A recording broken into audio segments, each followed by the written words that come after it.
Hey, welcome. You ever feel like you're stuck on a treadmill? You're solving the same problems over and over and over again, and they just keep coming back?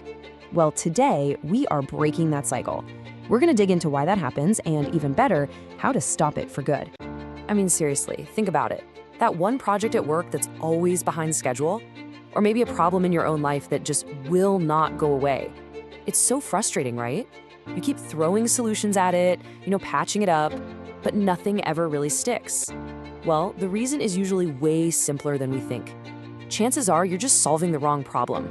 And that's the whole idea right here. We get stuck because we're not actually tackling the real issue. We're just chasing shadows, putting band-aids on things while the actual problem just keeps on running. It's a perfect analogy, isn't it? It's like going to the doctor with a terrible cough and they just hand you some cough syrup without even listening to your breathing. Sure, you might stop coughing for a bit, but the pneumonia is still there. You're not actually getting better. So, to find a real, lasting cure, we've got to start thinking like a problem doctor. We have to learn how to tell the difference between just a symptom and the real illness. Okay, so let's get into it. To really become that master diagnostician, we have to speak the same language.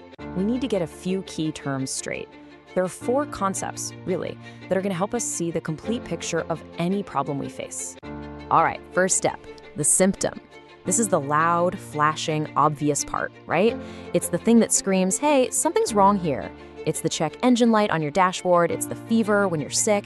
It gets your attention, for sure. But here's the kicker. It's almost never the thing you actually need to be fixing. So, that brings us to the problem. This is the actual illness that's causing that symptom. The check engine light isn't the problem. The faulty oxygen sensor is the problem. A drop in website traffic isn't the problem. The fact that a new update broke the login button is the problem. See the difference? This is our real target. But we can go even deeper. Why does the problem even exist in the first place? Well, that's the cause. Why is the sensor faulty? Turns out it was part of a bad batch from the factory. Why did the update break the login? Well, the new code wasn't tested thoroughly enough. When you find the cause, that's when you can make sure this whole thing never, ever happens again. And last but not least, we have the effect. This is the so what part of the equation. It's the consequences. Because that sensor is faulty, your car won't pass inspection. Because users can't log in, they get frustrated and you lose sales. The effect is the pain. It's the reason we even care about fixing the problem to begin with. Okay, now this chart really brings it all home. Let's just walk through the business example here. The symptom you see is declining sales. Okay, but that's not the real issue. The problem is a poor user experience. And what's the cause of that? A confusing website. And the final effect, the bottom line, loss of revenue. It's like a perfect chain of dominoes. Symptom, problem, cause, effect. It all connects. All right, so once you've been able to pull the symptom away from the real problem, the next move is to write down a super clear diagnosis. You have to define that problem with laser-like precision. And I'm not kidding, this step is absolutely critical. This is the moment where most attempts to solve a problem either succeed or just totally fall apart. And honestly, it doesn't get more crucial than this. If you have a fuzzy, vague problem, you're gonna get fuzzy, vague solutions. It's that simple. But a really sharp, precise problem statement, that's like a GPS for your brain or for your whole team. It gives you a clear destination and the exact route to get there, no wrong turns. So what exactly goes into a great problem statement? Well, think of it like a simple checklist. First, it's got to be specific and measurable. You need numbers. Second, it has to focus on the core issue, not the flashy symptom. Third, it needs to show the gap, between where you are right now and where you want to be. And finally, it has to be unbiased, just the facts. And wow, look at this. This shows the difference perfectly.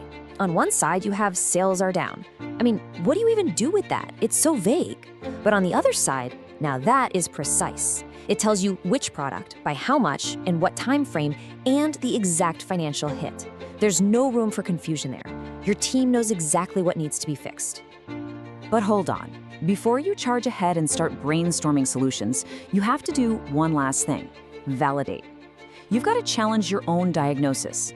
Get your team together and ask, hey everyone, are we absolutely sure this is the real illness? Or did we just find another slightly more specific symptom? Seriously, taking a beat to ask that one question can save you from weeks of running in the wrong direction. Okay, so you've done the hard diagnostic work. You've got a precise, validated problem statement. Now it's time for the treatment plan. You need a structured way to actually create the cure. And one of the best frameworks out there for this is called DMAIC. Now, don't let the fancy acronyms scare you off. It's actually just a really common sense, step-by-step process. Look, you've already done the first step, define. That was your problem statement.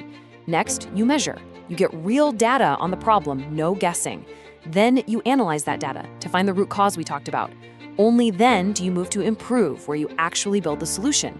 And finally, and this part is so important, you control it. You put systems in place to make sure that problem is gone for good.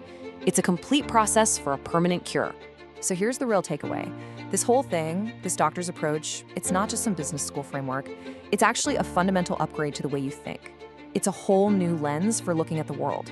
Think about it. You move from being a symptom fixer, just running around, putting out fires, to being a master problem diagnostician. You're not just reacting to the alarm bells anymore. Now, you can step back, calmly investigate, find the real source of the fire, and build something that prevents it from ever starting again. That is a legit superpower.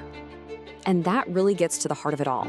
Once you understand the underlying psychology of a problem, the relationship between the symptom, the problem, the cause, and the effect, you're not just learning a new technique. You are fundamentally changing how you see every single challenge you face. So I'll leave you with this to chew on. Think about some nagging, recurring problem in your own life or work. Ask yourself honestly, have you just been treating the cough, or are you ready to finally figure out what the real illness is and cure it for good? Thanks for joining me.